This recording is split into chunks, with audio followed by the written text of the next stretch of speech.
Karides Doktoru kanalından herkese merhabalar. Bu videomuzda karideslerin beslenmesinden bahsedeceğim. Hazırsanız başlayalım.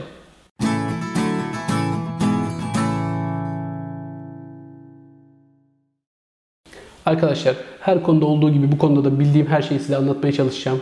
O yüzden bu videomuz biraz uzun olabilir çünkü beslenme konusu çok geniş bir konu. Beslenme konusu da aynı su değişimi konusu gibi üzerinde kesin kararların olmadığı, kişinin kendisinin belirlemesi gereken bir konu. Mesela yem verme sıklığı gibi konular tamamen size bağlı, karideslerinizin alışkanlığına bağlı.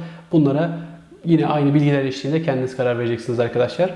Şunu başlamadan önce önemli hatırlatmak istiyorum. Bu videoda anlatacaklarım yalnızca karides akvaryumları için geçerli. Yani eğer tankınızda balık varsa bu anlatacağım dengeler bozulacaktır. Şimdi konumuzu başlıklar halinde inceleyelim. İlk başlığımız karidesler ne yer? Arkadaşlar, karidesler doğada çürükçül beslenirler. Ölmüş hayvanlar, bitki artıkları, algler, yosunlar, kısacası ne buluyorsa yer bu hayvanlar. Peki biz akvaryumumuzdaki karidesimizi nasıl beslemeliyiz? Bu canlıların doğadaki beslenme biçimine uygun olarak hazırlanıp üretilmiş pelet yemler var arkadaşlar. Bu konuda bir sürü marka var.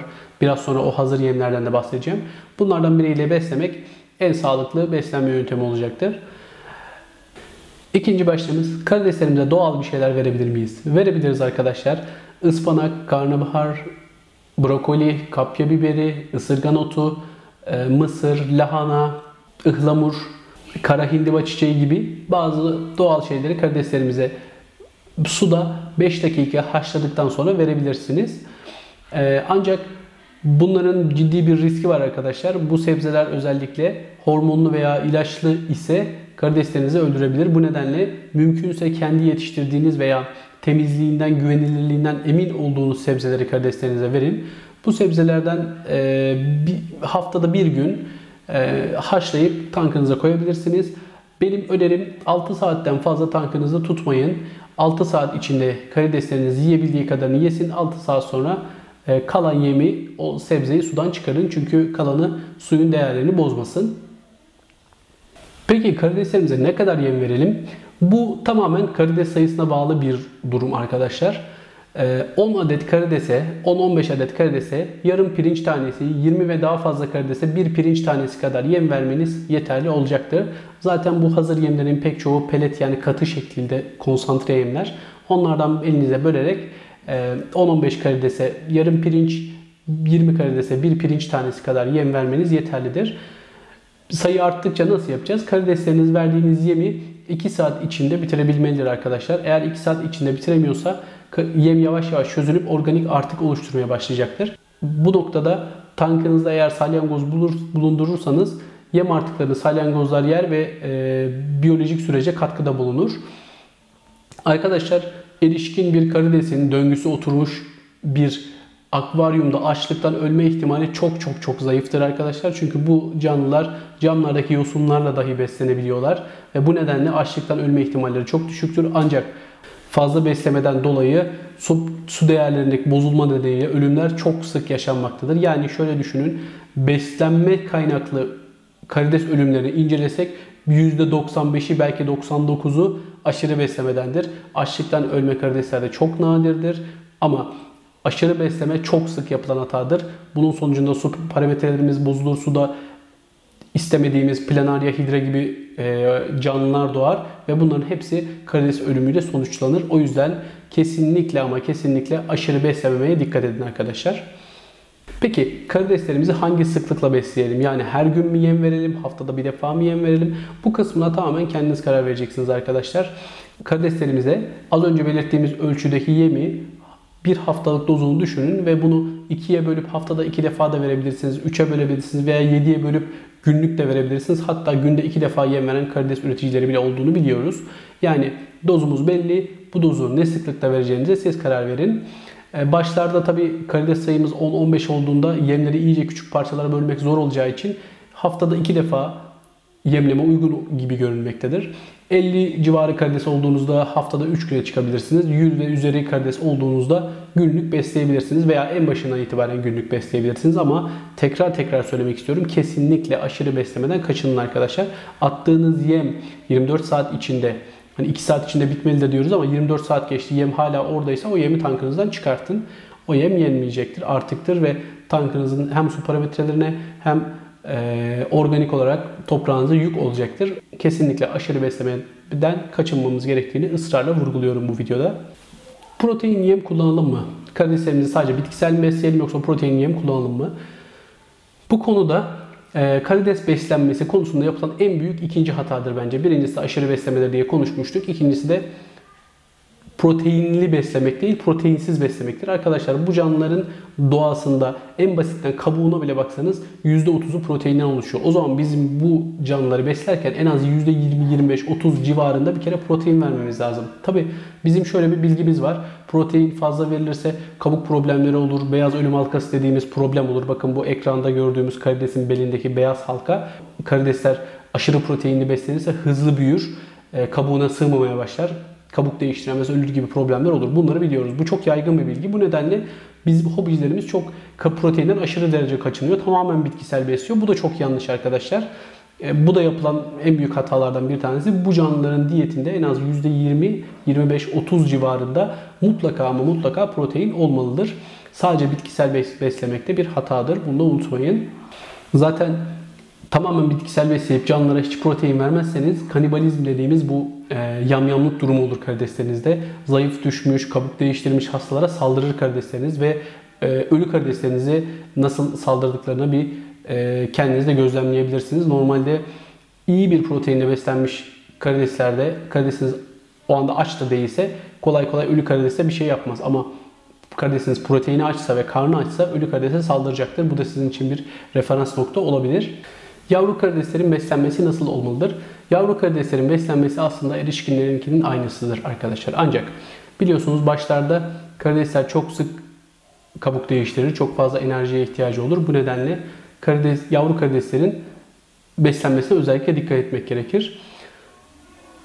Yavru karideslerin başlarda protein ihtiyacı fazla olur. Bir de arkadaşlar bakın bu ekrandaki gibi bir yem kavgasında yavru karidesleriniz tabii ki yem yiyemeyecek ve aç kalacaktır. Ayrıca şunu da biliyoruz ki yavru karidesler yeni doğduğu dönemde birkaç gün özellikle saklanma eğilimindedir. Hareket etmezler çok fazla ve sık kabuk değiştirdikleri için sık sık kuytulara, köşelere saklanmaları gerekecektir. Bu noktada bizim yavru karideslere yemi bir şekilde ulaştırmamız lazım. Peki bunu nasıl yapacağız? Bunun için üreticiler tarafından özellikle üretilmiş yavru karides yemleri var arkadaşlar. Toz, yüksek protein, %50'lere varan protein oranı içeren. Eğer tankınızda yavrular olmaya başlamışsa, bir karidesiniz yavru doğurmuşsa benim önerim haftada bir gün en azından tankınıza toz yavru karides yemi kullanmanız arkadaşlar. Bu noktada dikkatli olmanız gerekiyor. Bir de eğer tankınızın biyofilm tabakası ve camlarında yeşil algleriniz varsa bunlar da yavru karideslerin hayatta kalma ihtimalini artıracaktır. Peki, biyofilm tabakadan bahsettik. Biyofilm tabaka nedir? Biyofilm tabaka tankınızda bakterilerin, alglerin, mantarların ve sporların bir araya gelip oluşturduğu bir tabakadır arkadaşlar. Bu tabakanız tankınızda iyi olursa ve camlarınız yeşil yosunlu olursa ayrıca bir de toz yavru yemi kullanırsanız tankınızda beslenmeye bağlı yavru karides ölümlerinin önüne geçmiş olursunuz arkadaşlar. Peki bu tabakayı biz nasıl oluştururuz? Bu tabaka zaten bakteri kültürüyle başta kurulum yaptığımızda bir miktar kendisi oluşuyor. Ayrıca bu tabakayı artırmak için karides yem firmalarının üretmiş olduğu bazı ürünler var. İşte Bakter AE, Probakter, Mosura BT9, Biotaz Aktif gibi bazı ürünler var. Bunlardan birini eğer tankınız yeni kurulmuşsa ve yavrular görülmeye başlamışsa bunlardan bir tanesini kullanmanızı öneriyorum. Ancak şunu çok ısrarla vurgulamak istiyorum. Bu ürünlerden arkadaşlar sadece bir tanesini kullanın. Çünkü bu ürünlerin hepsi bakteri içerikli ve biz kurulumda zaten tankımızda bir bakteri kültürü oluşturduk. Mümkünse kurulum esnasında bakteri kültürünü oluşturduğunuz ürünün aynısını kullanın. Çünkü farklı ürünleri aynı tanka soktuğunuzda veya arka arkaya farklı ürünler kullandığınızda bakteri içerikli çakışmaya bağlı ölümler olabiliyor. Bu özellikle bu aralar çok fazla duyuyorum bunu. Lütfen bu ürünlerden sadece bir tanesini tercih edin. Hem kurulumda kullanın hem de arkasına haftada bir gün biyofilm tabaka oluşturmak adına haftada bir gün eklemenizi yapın ve dozuna çok dikkat edin arkadaşlar. Başlarda çok düşük dozlarla başlayın. Yani önerilen dozun işte 10'da 1'i, 8'de 1'i gibi başlayın. Yavaş yavaş arttırın bunları. Çünkü bunlar biyolojik malzemeler. Ani tepkiler, reaksiyonlar sonucu karides ölümleri görülebilir. Bu nedenle küçük dozlarda başlayıp yavaş yavaş arttırmak size daha güvenli bir yol sağlayacaktır. Tatile gideceğim. Bir hafta 10 gün karideslerimle ilgilenemeyeceğim. Ne yapmalıyım? Arkadaşlar hiç korkmayın. Bunun için üretilmiş bazı yemler var. Bakın bu Shrimps Forever markasının Barley Mix isimli bir yemi. Bu yem suda yavaş çözünerek yavaş yavaş salındığı için karideslerinize bir haftalık dozu veya 10 günlük dozu atıp gidebilirsiniz. Yavaş yavaş çözünecektir. Karidesleriniz bunu yavaş yavaş tüketecektir. Peki bunun dışında neler yapabiliriz? Bunun dışında soya fasulyesinin kabuğunu atabilirsiniz tankınıza. O da direkt çözülmeyen bir malzeme, yavaş çözülen bir malzeme. Karidesler bunları yavaş yavaş tırtıklayacaktır. Bunlar da olmasa zaten eğer sizin biyofilm tabakanız ve tankınızın algleri güzel oluşmuşsa, camlarınız yeşilse bakın bu ekrandaki gibi zaten hiçbir şey vermeseniz bile karidesleriniz bir hafta bu tankta rahatlıkla yemsiz yaşayabilecektir. Bunun dışında bir de bazı kuru ağaç yaprakları koyabilirsiniz tankınıza. Hangi yaprakları koyabilirsiniz? Katappa, guava, meşe, dut, ceviz, kayın, huş ağacı. Bunların yapraklarını kuruyup kendisi düşmüş şekilde toplamak şartıyla tankınıza 5 dakika kaynar suda beklettikten sonra koyabilirsiniz. Yalnız bu yapraklar özellikle katappa yaprağı gibi kalın yapraklar biraz serttir arkadaşlar. Tankınıza koyar koymaz karidesler bunları yiyemez. Biraz yumuşaması, hafiften çürümesi gerekir. O yüzden eğer planlı bir seyahate gidecekseniz kuru yaprakları en az 10 gün, 15 gün önceden tankınıza koyun ki siz gidene kadar o yapraklardan yumuşayıp yenebilir kıvama gelsin ve karidesleriniz siz yokken bunları tırtıklayıp beslensinler. Ben her tankımda her daim mutlaka katappa yaprağı ve kızılağaç kozalağı bulunduruyorum. Bunlar hem 7-24 karideslere besin kaynağı sağlarken hem de tanin salgılayarak suyun pH'ını düşürüp organik olarak ekosisteme de katkıda bulunuyorlar. Hatta bazı yem firmaları kuru yapraklardan yem üretmiştir. Bunu da biliyorsunuz. Peki hangi yemi kullanayım? Arkadaşlar elinizde hangi yem varsa onu kullanın tabii ki. Ama ben hobiye yeni başlıyorum, yeni yem alacağım diyen arkadaşlar için birkaç cümle kurmak istiyorum. Hazır firma yemleriyle, karides için üretilmiş hazır yemlerle ilgili. Öncelikle şunu söyleyeyim arkadaşlar, çok fazla firma var. İşte Shrimps Forever, Borneo Wild, CSF, Dennerle, Glassgarten, Mulsura, işte Shirakura ne bileyim bir sürü farklı yem markası var.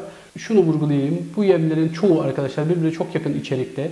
Yani aralarında çok büyük kalite farkları olduğunu ben düşünmüyorum. Bir kısmını denedim. Hepsini araştırdım, okudum, baktım. Hep içerikleri aynı arkadaşlar. Zaten bu canlıların yediği şeyler belli ne kadar farklı olabilir. İşte oranlarda farklılıklar var. Bazı işte ekstra malzeme katanlar, katmayanlar var. Arada çok ciddi kalite farkları yok. Kesinlikle bunu vurgulamak istiyorum. Burada altını çizmek istediğim bir konu daha var. Arkadaşlar Shrimps Forever dediğimiz marka ismi yabancı ama kendisi yerli bir marka. Türkiye'de üretim yapılıyor. Ankara'da bu yemler üretiliyor. Hobimizle ilgili bir sürü yemi, katkıyı bulup getirip ülkemizde üretip bize sunuyorlar arkadaşlar. Üstelik yabancı markaların yarı fiyatına bize sunuyorlar. O yüzden yerli firmamız olan Shrimps Forever'a sahip çıkmamız gerektiğini düşünüyorum. Zaten dediğim gibi aralarında çok ciddi farklar yok. Ben Shrimps Forever'ın hemen hemen her ürünü kullanıyorum. Gayet de memnunum.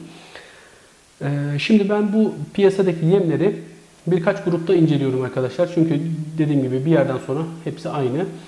Birinci grubum %100 bitkisel olan yemler. Bakın elimde olanlardan göstereyim. Şu Shrimps Forever'ın Veggie Pellet ürünü tamamen bitkisel ürünlerden oluşuyor. Bu Daily Feed yine Shrimps Forever'ın. Bu da tamamen bitkisel ürünlerden oluşuyor. Onun dışında Glassgarten'ın Fruit marka yemi, Molbeer marka yemi var arkadaşlar. Bakalım elimde başka %100 bitkisel neler varmış. Glassgarten'ın yine Minze marka yemi. Bakın bu yemler tamamen %100 bitkisel yemler. Karidesin eğer haftalık besliyorsanız pazartesi, çarşamba günleri %100 bitkisel yem verilmesini öneriyorum ben.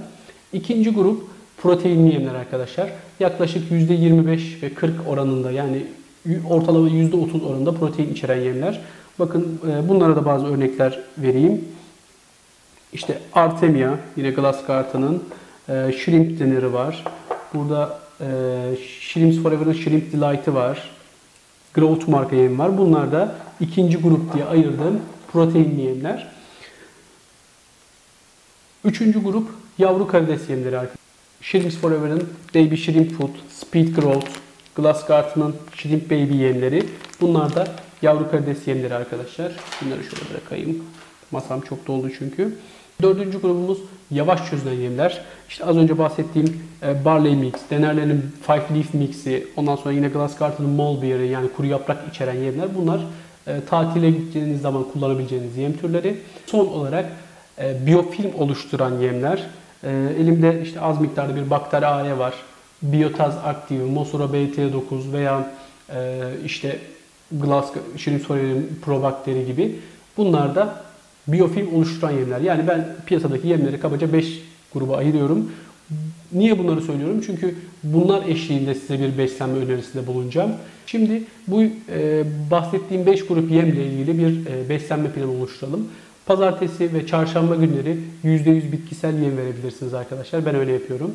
Salı günleri proteinli yem veriyorum canlılarıma. Perşembe günü eğer tankınızda yavru karides varsa Baby Shrimp Food'lardan, o toz yemlerden veriyorum. Yoksa perşembe günü tekrar proteinli yem veriyorum. Cuma günleri yeşil haşlanmış sebze, az önce başta bahsettiğimiz o taze sebzelerden herhangi bir tanesi.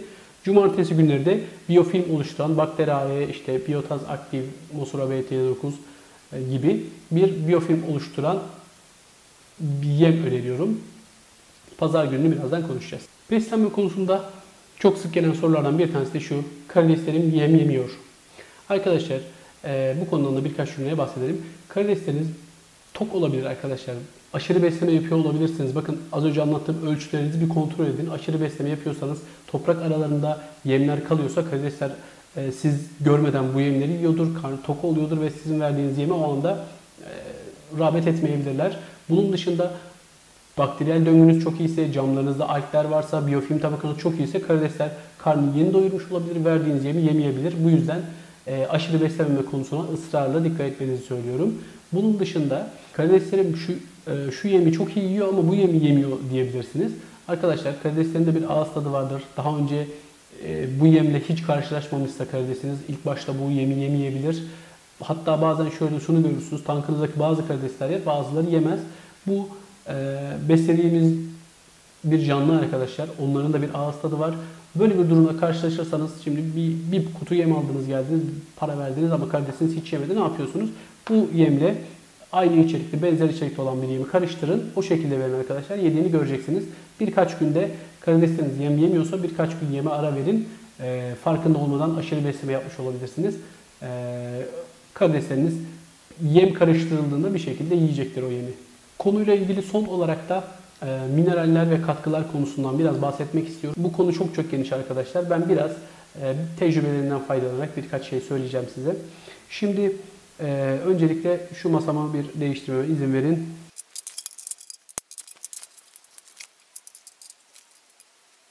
Arkadaşlar ben akvaryuma sadece bir mineral sokarım derseniz o kesinlikle glukozim olmalı. Glukozimin beta glukan ve immunoglobulin içeriyor. Bunun bu arkadaşlar Shrimps Forever'ın ürünü. Bunun muadili Glassgarten firmasında beta glukan var biliyorsunuz. Tamamen aynı içerikleri. Bunlardan bir tanesi, eğer sadece bir katkı kullanacaksınız kesinlikle bunu kullanın. Karideslerin kabuk değişimini çok rahatlattığını ve kabuk değişime bağlı problemlerini neredeyse tamamına yakınını ortadan kaldırdığını göreceksiniz. Onun dışında bakın biraz Shrimps Forever'ın vitamin, polienzim, Vita Plus gibi vitamin ve mineral içerikli yemlerini görüyorsunuz. Bunlar dışında yine Shrimps Forever'ın Mineral Powder ürününü çok beğenerek kullanıyorum. Glassgarten'da Mineral Junkie dediğimiz böyle mineral bolları var. İçerikleri aynı. İçinde 60'tan fazla mineral var. Bunlar karideslerinizin ihtiyaç duyduğu mineralleri almasını sağlıyor. Bunlar dışında da eğer karidesleriniz kırmızıysa arkadaşlar astaxantin içeren herhangi bir katkıyı kullanabilirsiniz. Bu karideslerinizin kırmızı renk almasında ciddi fayda sağlıyor. Videomuzun sonuna geldik. Arkadaşlar beslenme konusunda söyleyeceklerim şimdilik bu kadar ama biliyorsunuz beslenme çok büyük derya deniz bir konu. Yeni bilgiler edindiğimde bu videonun part 2'sini çekebilirim veya mineraller üzerine sadece bir video yapabilirim. Siz yorumlarda bana istediğiniz soruyu sorabilirsiniz arkadaşlar. Yaklaşık 35-40 farklı ürün kullandım. Yem, mineral katkı hepsi dahil. Tecrübemin olduğu ürünler hakkında sizlere tecrübemiz neyse bu konuda bilgiler verebilirim. Kısa bir özet geçmek istiyorum. Ben yem konusunda karidese yeni başladım. Yem hakkında hiçbir bilgim yok diyorsanız bir tane %100 bitkisel yem almanızı öneririm. Shrimps Forever Daily Feed olur, Veggie Pellet olur. Bir tane protein içerikli yem almanızı öneririm. Shrimps Forever'ın Growth marka yemi çok iyi. Bir tane Baby Shrimp Food yani toz yavru yemi almanızı öneririm. Bir de biyofilm oluşturan Bakter AE tarzı bir yem almanızı öneririm. Bunlar bence olmazsa olmaz yemlerdir. Katkı noktasında da bir tane yem katkı alacaksanız glukozim alın. Onun dışında istediğiniz katkıyı kullanabilirsiniz. Aşırı yemlemekten kesinlikle kaçının. %100 bitkisel beslemeyin arkadaşlar. Protein ihtiyacı var bu canlıların. Verin. Bitkilerde de bitkisel proteinler var ama onlar yeterli değil. Bu canlıların hayvansal proteinlere de ihtiyacı var. Tamamen yaklaşık %30 oranında proteinle besleyin.